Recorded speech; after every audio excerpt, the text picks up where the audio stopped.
근데 그 율법으로 보니 자기 모순이 또 하나 비록 우리가 구원받은 성도라고 하지만 은혜로 의로운 백성이 됐다고 하지만 자기 속에 부정할 수 없는 큰 모순이 하나 있습니다. 이게 뭐냐면 여전히 죄 가운데 있다는 것. 그래서 바울은 자신의 모순과 혼란 속에 빠졌습니다. 그래서 이렇게 고백을 합니다. 14절부터 17절 원하는 바를 행치 아니하고 미워하는 것을 행하는 나는 누구냐. 그래서 율법이 여전히 살아있다는 걸 고백하면서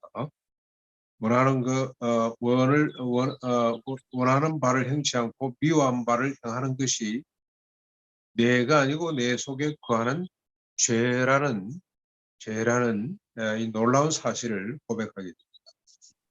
그러니까 자신과 죄를 분리해 놓고요. 구별해 놓고. 이게 성도에게 아주 중요한 영적 원리입니다. 우리가 죄를 지으면서 분리가 잘 안 되죠. 사람이 다 그렇지라는 핑계로 분리할 생각을 안 합니다. 미운 놈 있으면 미워합니다.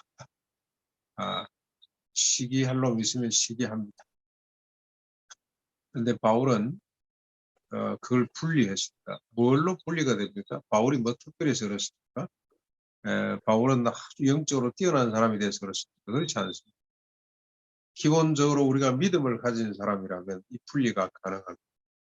나는 예수 그리스도의 은혜로 십자가 부활로 거듭난 새로운 피조물인데 내가 왜 이러고 있지? 내가 왜 이런 생각을 하지? 그게 이제 분리가 일어난 거죠. 내가 뭐지? 왜 이러지? 근데 이 7장 14절부터 25절까지를 성경학자들은 지금도 싸우고 있습니다. 이게 바울 회심절이냐 아니면 회심한 이유냐라고 이렇게 싸우고 있는데 딱 절반으로 나눠집니다. 이 부분에 들어가면 성경학자들이. 그런데 저는 자기 임상이 안 됐다는 생각을 좀 이게 회심 이전이다라고 하는 사람들은 이게 자기 임상이 안 된 사람이죠. 우리가 예수 믿고 구원받았다는 이 믿음, 새로운 피조물이 됐다는 이 믿음을 가지면 엄청나게 민감해집니다. 조그마한 죄도 형제를 보고 나가라고 하는 자는 살인죄를 짓는 것과 마찬가지잖아요. 그 정도로 민감해질 수가 있습니다.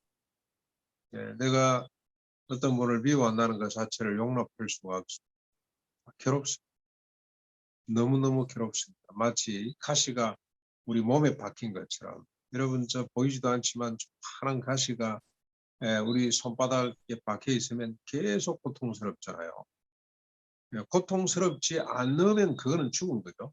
손은 썩었다는 뜻입니다. 운동병에 걸렸든지 아니면 내 자체가 죽었다는 뜻이 되겠죠. 죽어 있으면 대못을 박아도 안 아프잖아요. 그러나 생명은 어떻습니까? 조그마한 눈에 보이지도 않는 가시 하나도 용납이 안 되는 거예요. 너무 고통스럽고. 그런 현상이에요. 원하는 바 선을 행치 않고 원하지 않는 악을 행하는 나는 누군가. 그렇구나. 내 속에 들어가 있는 죄구나.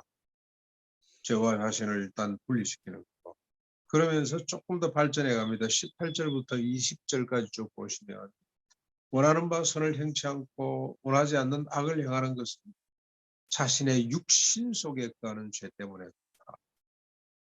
육신은 비록 성도라고 하지만 아직도 죄로 끌리는 본성이 이 속에는 남아있기 때문에 우리는 이런 고민, 이런 탄식을 할 수밖에 없습니다.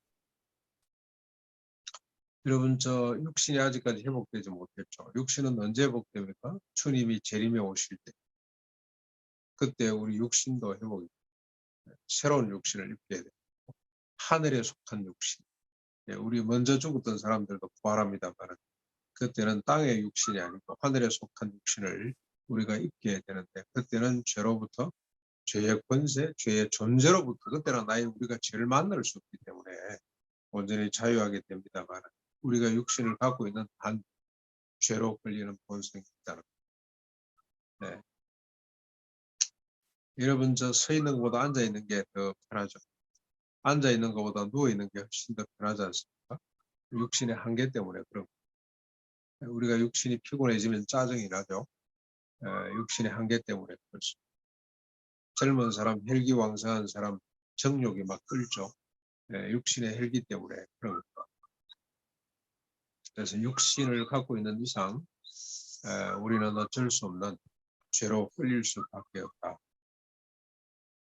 그러면서 다시 고백합니다. 21절로 23절. 속 사람은 하나님의 법을 즐거워하지만 그러나 지체 속에는 자신을 사로잡는 죄의 법이 있는데 마음의 법, 곧 하나님의 법과 싸우는 거다. 이 싸움은 우리가 죽는 날까지 계속됩니다. 근데 여러분 좀 미리 땡겨서 말하면 이 싸움이 있다고 해서 우리가 슬프거나 좌절할 필요가 없습니다. 왜냐하면 싸움이 있다는 것은 탈취물이 있다는 것이죠. 탈취물이 있습니다. 캐리어가 쌓여져 가는 겁니다. 옛날 알리, 저는 뭐 그 뒤로는 훌륭한 선수가 누군지 잘 모르겠는데 알리는 이록기라는 사람하고 대전을 했잖아요. 적수가 없어가지고 싸움을 해야 되는데 그래야 돈을 벌고 명성을 얻는데 싸움할 데가 없으니까 레슬링 선수하고 싸움을 하더라고요. 싱겁게 끝나고 말았습니다. 우리가 이 싸움이 있다는 것 자체를 너무 두려워할 필요는 없습니다만 그러나 죽는 날까지 육신을 떠나는 날까지 이 싸움은 거부할 수가 없는 우리의 현실이라는 것. 그러면서 바울은 탄식합니다. 오라 나는 공부한 사람이라 이 사망의 몸에서 나를 던져줄 자가 누구냐. 그러면서 25절 주 예수 그리스도로 말미암아 하나님께 감사하노라. 그러나 내 자신이 마음으로는 하나님의 법을 육신으로는 죄의 법을 섬기고 있다. 이중적이죠. 마음은 하나님의 법을 따르고 있습니다만 이 육신은 죄의 법을 따를 수밖에 없는 현실. 이 현실에서 누가 나를 건져줄까? 근데 이렇게 구분되는 것 자체가 하나님 앞에 감사죠. 보통 사람들은 여러분들이 구분 자체가 일어나지 않죠. 부정합니다. 이 사람이 다 그렇죠. 그러면서 쉽게 죄와 타협하고 죄에 넘어져.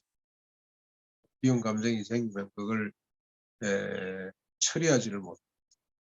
우울한 감정이 생기면 그걸 처리하지 못해서 그냥 속절없이 종살이하게 되죠. 그래서 아까운 인생을 탕진하게 되는 경우를 우리가 많이 보는데 일단 구분이 된다는 것 자체가 하나님께 감사합니다. 그 다음에 이제 8장으로 넘어가요. 성령의 생명의 법이 육신의 한계마저도 극복하게 하고 온전한 자유와 해방을 누리게 하는 생명의 성령의 법으로까지 발전해 가는데 8장입니다. 8장. 그래서 여러분 이 구조가 얼마나 이게 영적으로 우리에게 유익한 건지 이 프로세스, 이 구조를 잘 알고 오늘도 승리하는 삶을 살아낼 수 있습니다. 내 마음속에 피어나는 온갖 죄들, 육신 때문에 어쩔 수 없이 일어나는 죄의 생각들, 죄의 세력들 앞에 굴하지 않고 일단 분리하고 성령님의 도우심으로 승리하는 멋있는 하루. 그래서 탈취물을 오늘도 만들어내는 복된 하루가 될 수 있기를 주님의 이름으로 축원합니다.